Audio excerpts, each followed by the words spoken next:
Hello दोस्तों। तो कैसे हैं आप सभी लोग। आशा करती हूँ कि आप सब ठीक होंगे। और आज की कहानी बहुत ही डरावनी होने वाली है।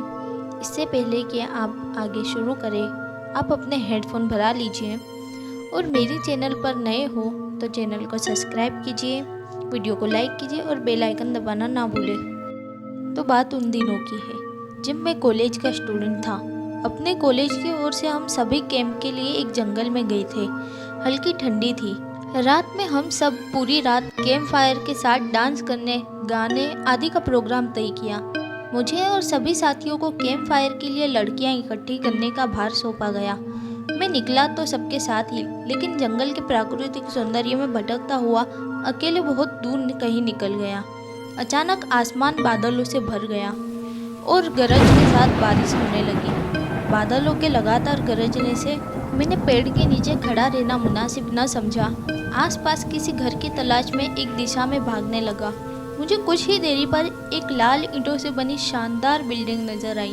बिल्डिंग रोशनी से पूरी नहाई हुई थी और उसमें ढेर सारे लोग हैं, ऐसा दूर से ही लग रहा था। मैं तेजी से भागते हुए उस बिल्डिंग में घुसा और सामने से आती हुई एक खूबसूरत नर्स से टकराते टकराते बचा। नर्स ने मुझे घूर कर देखते हुए कहा, बहुत अधिक भीग गए हो, सर्दी लग जाएगी। उधर बाईं ओर एक स्टोर रूम है, वहाँ जाकर जो भी मिले उससे कहना सिस्टर जूलिया ने दूसरे सूखे और साफ कपड़े मुझे देने को कहा है, वो तुम्हें कपड़े दे दे। मैं हक्का बक्का मुंह फाड़े सिस्टर जूलिया को देखता रहा। मुझे एकदम से यह समझ नहीं आया कि मैं क्या करूं।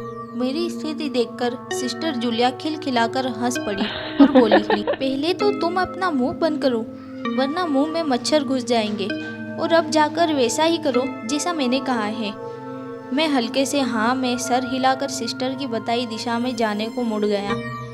अभी कुछ एक 10 कदम ही चला होगा कि मेरे कंधे पर किसी ने हाथ रखा।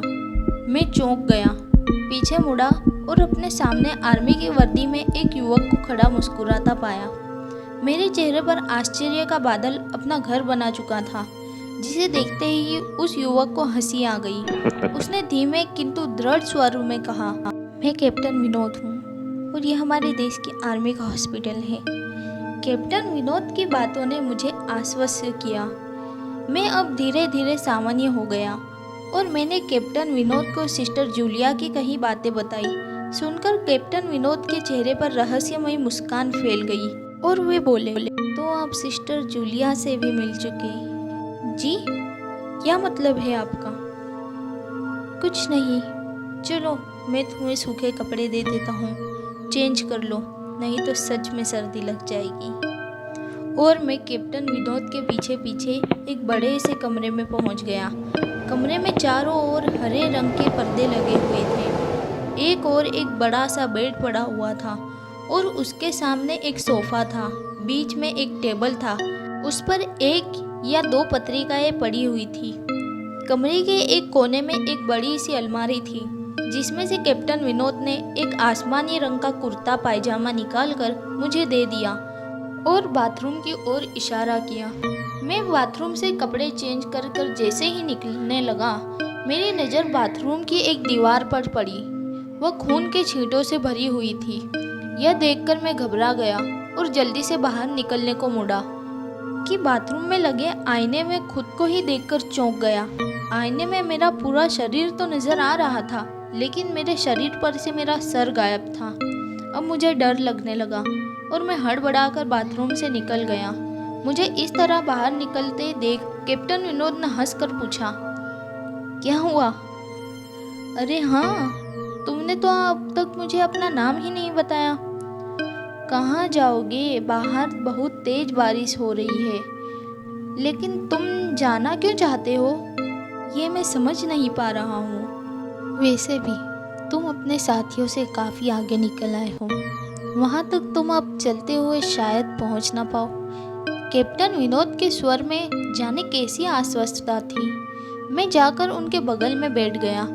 कैप्टन विनोद ने कहना शुरू किया, दुश्मनों ने धोखे से हमारे अस्पताल को अपना निशाना बनाया। दुश्मन देश के 2 सैनिक हमारे सैनिक के वेश में एक हमारे ही घायल सैनिक को लेकर आए। वह घायल था और हमारे देश की सेना ने उसे बहुत ढूंढा लेकिन नहीं मिला। शायद साजिश के तहत उसे घायल होते ही घुसपैठियों ने कहीं छुपा दिया था। अचानक अपने खोए हुए सैनिक को अपने ही हॉस्पिटल में पाकर सभी खुश हो गए और बिना अधिक पड़ताल किए हॉस्पिटल के गेस्ट रूम में घायल को लेकर आने वाले वेश बदले हुए सैनिकों को धारियों को ठहरने की इजाज़त दे दी। अभी उस सैनिक का इलाज चल ही रहा था कि जोरों से ब्लास्ट का आवाज़ हुआ और पूरा हॉस्पिटल एक पल में खंडर में तब्दील हो गया। लेकिन हॉस्पिटल तो अपनी शानदार स्थिति में खड़ा है। मेरी बातों को अनसुना कर कैप्टन विनोद ने अपनी बात जारी रखी। कोई नहीं बचा उस ब्लास्ट में। दीवार पर पड़े खून के छींटे भी उसी ब्लास्ट में मारे गए हॉस्पिटल के कर्मचारियों के हैं। हाँ, पर यह हॉस्पिटल तो मुझे खंडर नहीं दिखता। जवाब में कैप्टन विनोद के चेहरे पर रहस्यमयी भरी मुस्कान फैल गई और उनका चेहरा अजीब से भावों से भर गया। मैं उनके चेहरे को देखकर अंदर से दहल गया था। फिर भी मैंने हिम्मत कर पूछा, आप उस ब्लास्ट में बच कैसे गए?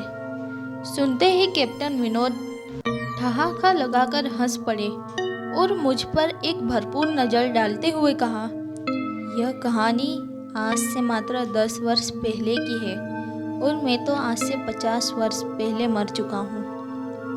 इसके आगे उन्होंने क्या कहा मुझे कुछ नहीं मालूम। चेहरे पर गीलेपन का एहसास जब काफ़ी हुआ तो मैं जैसे ही नींद से जागा, मुझे घेरे हुए मेरे सभी सहपाठी और टीचर खड़े थे। मेरे आँख खोलते ही मेरे सर ने कहा, थैंक गॉड तुम्हें होश आ गया। तो क्या मैं बेहोश था? हाँ, तुम जंगल में जाने कहाँ भटक गए थे। जब सभी लौट आए और तुम नहीं आए तो हम सभी मिलकर तुम्हें ढूंढने लगे। काफ़ी दूर जाने के बाद हमने एक जीप आती दिखाई दी जिसमें एक आर्मी मैन तुम्हें पीछे की सीट पर सुलाए हुए हमारे कैंप को ढूंढते हुए आ रहे दिखे। उन्होंने हम सबको भी अपनी जीप पर बिठाया और कैंप तलक छोड़ा। हमने उन्हें काफ़ी रोकने की कोशिश की लेकिन वे ये कहकर चले गए, अभी नहीं रुक सकता, एक ज़रूरी काम है। जब हमने तुम्हारे बेहोश हो जाने और उन तक तुम्हारे पहुंचने के बारे में पूछा तो वे बोले, सोमेश ही बताएगा और जो भी बताएगा वह सब अक्षरशः सच होगा। सबकी उत्सुक निगाहें अपनी ओर लगी देख मैंने धीमे स्वर में पूछा, क्या उनका नाम कैप्टन विनोद था? सर ने हाँ में सर हिलाया। रात को जो जो घटना मेरे साथ हुई वो सारी बात मैंने सर और मेरे सहपाठी को बताई। मैंने उस जगह चलने को सबको कहा लेकिन सर ने वहाँ जाने को मना कर दिया। पहले तो सर तैयार नहीं हुए लेकिन मेरे बहुत कहने पर वे राजी हो गए। सुबह होते ही हम उधर की ओर गए। मैं उस जगह पर पहुंचकर गहरे आश्चर्य में डूब गया। वहाँ एक अर्ध जला खंडर था जिसके एक टूटे पत्थर पर लिखा था आर्मी हॉस्पिटल। तब से लेकर आज तक जब भी मैं यह रात की घटी घटना के बारे में सोचता हूँ मेरी रूह कांप जाती है। मिलती हूँ आपको नेक्स्ट वीडियो में, तब तक के लिए बाय।